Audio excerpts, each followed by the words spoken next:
কোনো কিছু মালুম হচ্ছে না, সিরিয়াসলি কোনো কিছু গাড্ডায় কোনো কিচ্ছু মালুম হচ্ছে না।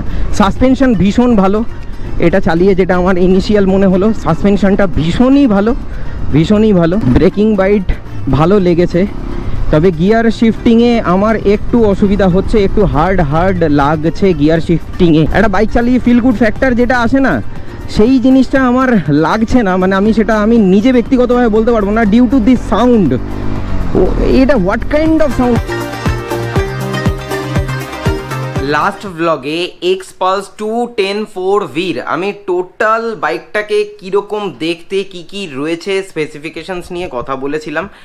কিন্তু আজকের ব্লগে আমি তোমাদেরকে দেখাবো, অনুভব করানোর চেষ্টা করব যে বাইকটাকে চালিয়ে কি ফিল হচ্ছে। এবার বাইকটা চালিয়ে অনেস্টলি আমার যে জিনিসটা ফিল হয়েছে আমি সেই জিনিসটাই বলেছি। এটাকে এমনভাবে ধরে নিও না যেটা যে বাইকটা এক্স্যাক্ট ওই রকম, কারণ একটা বাইক লঞ্চ হওয়ার পরে তার ভেতরে অনেক রকম জিনিসপত্র খুঁটিনাটি যেগুলো থাকে, যেগুলো চেঞ্জেস আসে। আর তার উপরে একটা শোরুমের বাইক যেটা ডেমো বাইক রয়েছে, সেই বাইকটা নিয়ে টেস্ট রাইড করা, এক একটা মানুষের রাইডিং প্যাটার্ন এরকম, কেউ ক্লাচ ধরে চালায়, কেউ ক্লাচ ছেড়ে চালায়, কারোর ব্রেকিং বাইট কম লাগে, কারোর ব্রেকিং বাইট বেশি লাগে, কারণ ইনিশিয়ালি ব্রেকের প্যাডটা ঘষে না ব্রেকের ডিস্কের সাথে। তো এরকম অনেক কিছু জিনিসপত্র খুঁটিনাটি থাকে। তো ইনিশিয়াল ইমপ্রেশন হিসাবে আমার যেটা এক্স্যাক্ট মনে হয়েছে আমি সেই জিনিসটাই আমি তোমাদের সাথে শেয়ার করেছি। আজকে তোমরা টোটাল ওভারঅল সেই জিনিসটাই কিন্তু জানতে পারবে। তো বেশি দেরি না করে ডিরেক্ট তোমরা সেই জায়গাটা দেখো। কিন্তু তার আগে welcome back to my channel everyone. I hope you guys are doing stupendo fantabulously fantastical. All my lovely নরনারীগঞ্জ, here it is Xpulse super view মোডে। কিন্তু বাইকটা দেখতে বেশ কিন্তু জাইগান্টিক লাগছে। আচ্ছা, যেহেতু মিটারটা অন রয়েছে আমি তোমাদেরকে দেখিয়ে দিচ্ছি।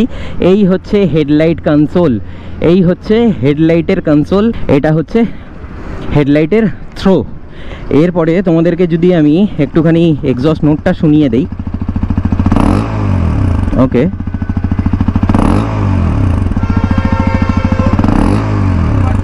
ওকে, ডিসেন্ট।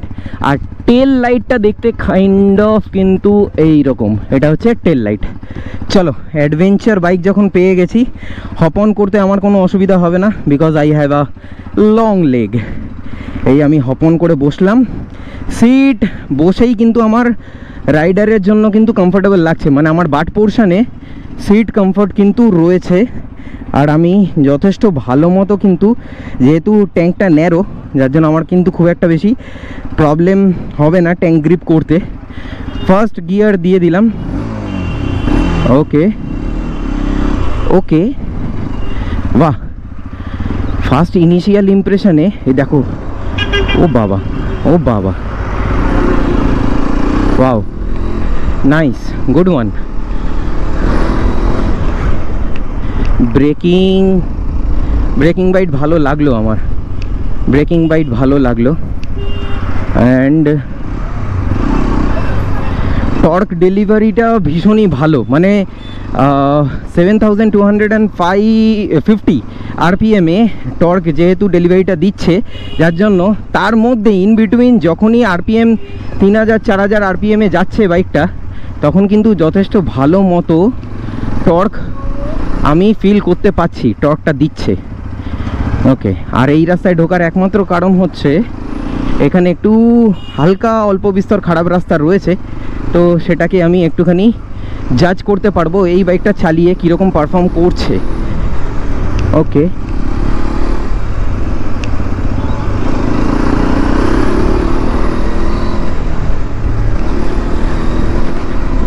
বাম্প, সামনে বাম্পার আছে, সামনে বাম্পার আছে, সামনে বাম্পার আছে।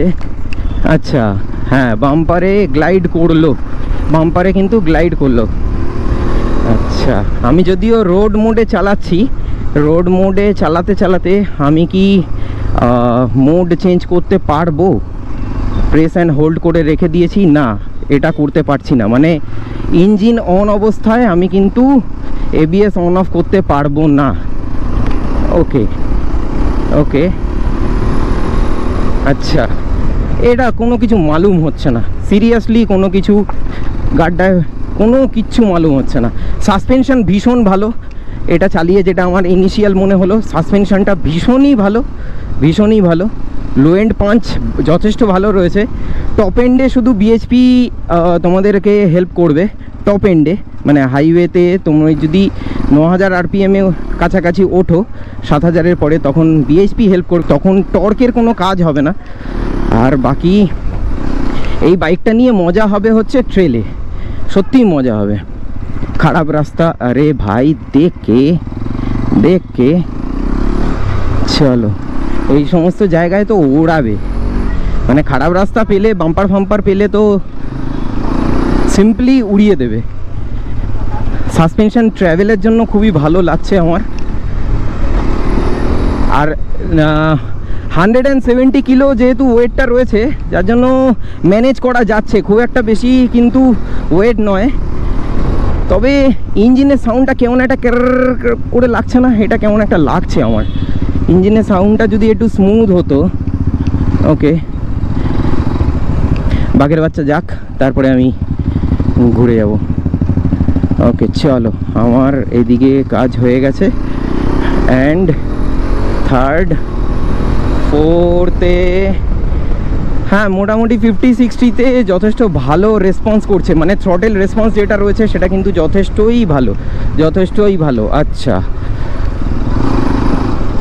এখানে একটা বাম্প রয়েছে, ব্রেকিং বাইট ভালো লেগেছে, তবে গিয়ার শিফটিংয়ে আমার একটু অসুবিধা হচ্ছে, একটু হার্ড লাগছে গিয়ার শিফটিংয়ে। আর ইঞ্জিনের হিট খুব একটা আমার ফিল হচ্ছে না। তবে হ্যাঁ, বাঁদিকে গিয়ার লিভারের এখানে বাঁদিকে এই জায়গাটায় একটুখানি হালকা আমার প্রবলেম হলো। স্টার্ট বন্ধ হয়ে গেল কেন? এইটা তো হওয়া উচিত নয়, গাড়ি চলতে চলতে স্টার্ট বন্ধ হয়ে গেল। এনিওয়েজ, এই দেখো আবার স্টল হলো, আমার ভুলের জন্য হতে পারে, বা নতুন বাইক তো, একদমই নতুন ইঞ্জিন, সো দ্যাটস ওয়াই হতে পারে। আর এই গিয়ার যেটা আমার একটুখানি লিভারটা শক্ত লাগছে, সেটা হয়তো নতুন ইঞ্জিনের জন্যই হতে পারে। সার্ভিসিং হলে পরে আই থিঙ্ক এই প্রবলেমটা আর কোনো প্রবলেম থাকবে না।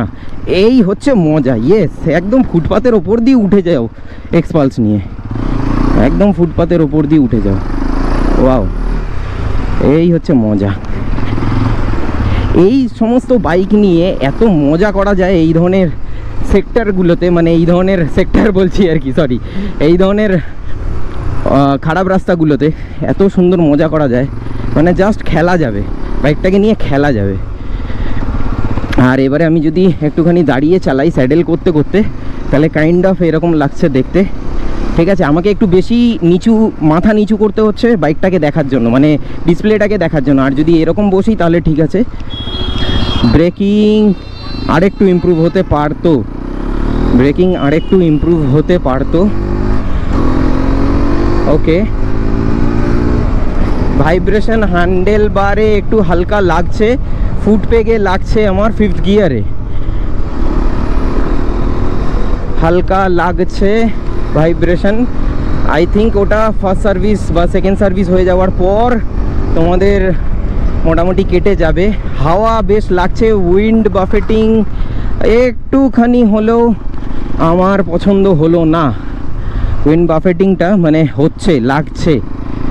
আর সব থেকে বেশি আমার যেটা মানে একটা বাইক চালিয়ে ফিল গুড ফ্যাক্টর যেটা আসে না, সেই জিনিসটা আমার লাগছে না। মানে আমি নিজে ব্যক্তিগতভাবে বলতে পারবো না, ডিউ টু দিস সাউন্ড। এটা হোয়াট কাইন্ড অফ সাউন্ড, এটা মনে হচ্ছে একটা নাটে বা নাট বল্টু লুজ থাকলে যেরকম করে একটা আওয়াজ হয় না, সেই আওয়াজটা হচ্ছে। আমি জানি না এটা অন্য কোনো বাইকের প্রবলেম নাকি এটা এইরকমই ইঞ্জিনের সাউন্ড, সেটা আমার সত্যি জানা নেই।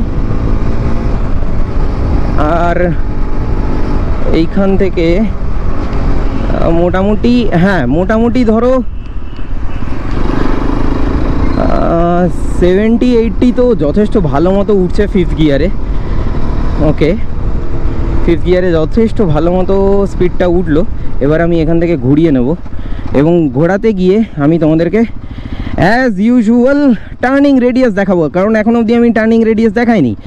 এই হচ্ছে বাইক একদম আইডেলে রয়েছে, হ্যান্ডেল বার ঘোরালাম, ঘুরিয়ে এবারে টার্নিং রেডিয়াস চেক করব। গাড়ি আসছে, ওকে, সরি সরি সরি, হ্যাঁ মানে হাফ রাস্তায় কেটে গেল বাইকটা, একদম এই হোয়াইট দাগ যেটা রয়েছে ওই দাগ দিয়ে কেটে গেল। আর এবারে লো আরপিএমে আমি যদি 5th গিয়ার ঠেলে দিয়েছি অ্যান্ড বাম্পারে গ্লাইড করছে। এবারে আমি টপ গিয়ার ঠেলে দিলাম, টপ গিয়ারে কিন্তু আওয়াজটা চলে গেল, টপ গিয়ারে ওই যে ক্রির করে যে আওয়াজটা হচ্ছিল সেটা কিন্তু চলে গেল টপ গিয়ারে। এটা কি হলো না, একটু হালকা লাগছে, এই যে হালকা লাগছে। তবে টপ গিয়ারে আমার 33তেও কোনো রকম স্টলিং হচ্ছে না কিন্তু। এই দেখো 22তে 6th গিয়ারে চলছে, মাই গুডনেস, এটা তো দারুণ ইমপ্রেসিভ, এটা তো খুব ভালো লাগলো আমার, এটা খুবই ভালো লাগলো। টপ গিয়ারে আমি যদি স্লো স্পিডেও থাকি, এই আমি মানে নামিয়ে দিলাম, এই আমি তুলে দিলাম। এবারে 25, 20 হোক, 22, 21, এই 20 থেকে যখনই রাইজিং মানে ইনক্রিজিং হবে স্পিড, তখন কিন্তু কোনো রকমভাবে স্টল হবে না। আর বিলো 20তে স্টল হবে, এটা গ্যারেন্টি, বিলো 20তে স্টল হবে 6th গিয়ারে। বাট কোনো রকম প্রবলেম কিন্তু হলো না আমার এটা চালিয়ে। আর বাকি সিট কমফর্ট রাইডারের জন্য কিন্তু ভালোই লাগলো, তবে পিলিয়ানে সিট কমফর্ট কতটা লাগবে সেটা একটুখানি দেখতে হবে। আর থাই গ্রিপিং আমি করতে গেলে আমাকে আরেকটু এগিয়ে বসতে হবে, এই এগিয়ে বসলাম, এবারেও থাই গ্রিপ আমি করতে পারছি না, যেহেতু আমার পাটা লম্বা। হয়তো তোমাদের পা যদি বড় থাকে, কারণ আমার হাঁটুর এই জায়গাটা লাগছে, আমি থাই দিয়ে ট্যাঙ্ক এই জায়গাটা গ্রিপ করতে পারছি না। বাকি 13 লিটারের ফুয়েল ট্যাঙ্কে কোম্পানি ক্লেম করছে 38-এর মাইলেজ, আর 38-এর মাইলেজ ঠিকঠাকভাবে চালাতে গেলে তাহলে কিন্তু 38-এর বেশি পাওয়া যেতে পারে। টার্নিং রেডিয়াস খুব ভালো লাগলো। এবারে একটা লম্বা স্ট্রেচ দেখি কীরকম হাই রেভ মোটর এটা। ওকে, 7000 আরপিএমে চলে গেছিলো 4th গিয়ারেই, মানে 7000 আরপিএম মানে হচ্ছে ফুল টর্ক দিচ্ছে, কিন্তু এটা মাথায় রাখতে হবে এই বাইকটার, পার্টিকুলার এই বাইকটার ক্ষেত্রে।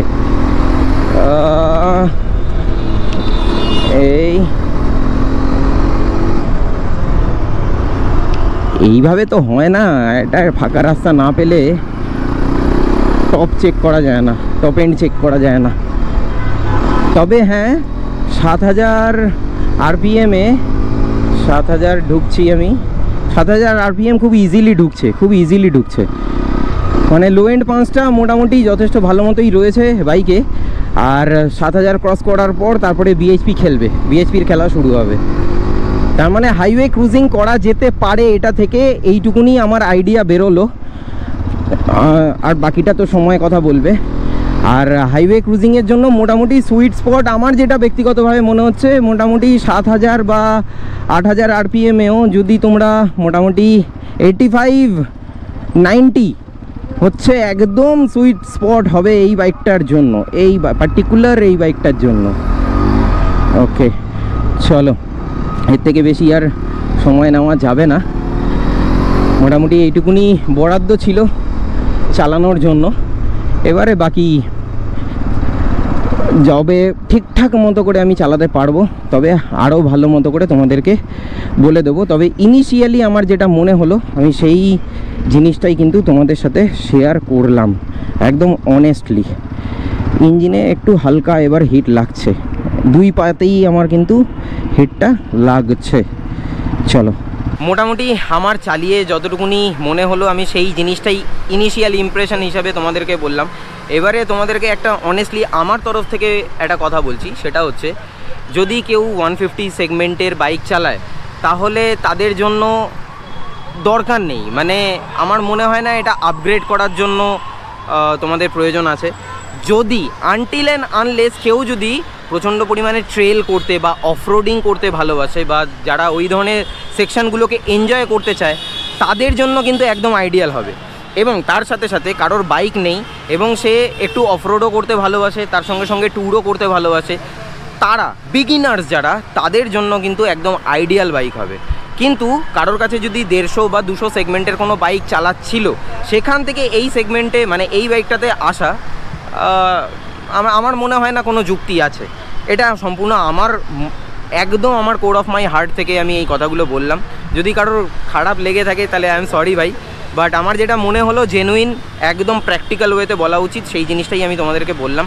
কলকাতার মধ্যে আবারও বলে দিচ্ছি, এই শোরুমের মধ্যে এই মুহূর্তে এক্সপালসটা রয়েছে, এক্সপালস 210 4V। তো তোমরা এসে কিন্তু টেস্ট রাইড এবং বুকিং কিন্তু করে যেতে পারো।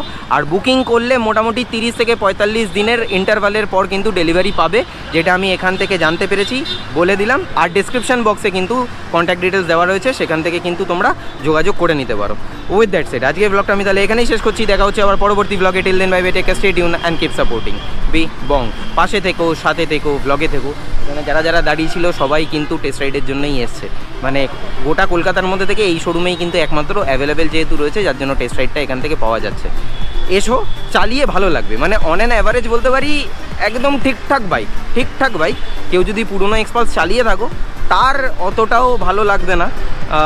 যদি আরেকটু পাওয়ার ইনক্রিজ হতো বা আরেকটু ব্রেকিং বাইটটা বেটার হতো তাহলে হয়তো ভালো লাগলেও লাগতে পারতো। এবার ম্যান টু ম্যান ডিপেন্ড করে এই সমস্ত জিনিসপত্রগুলো। যাই হোক, আমি আমার বক্তব্য শেষ করলাম। দেখা হচ্ছে পরবর্তী ব্লগে।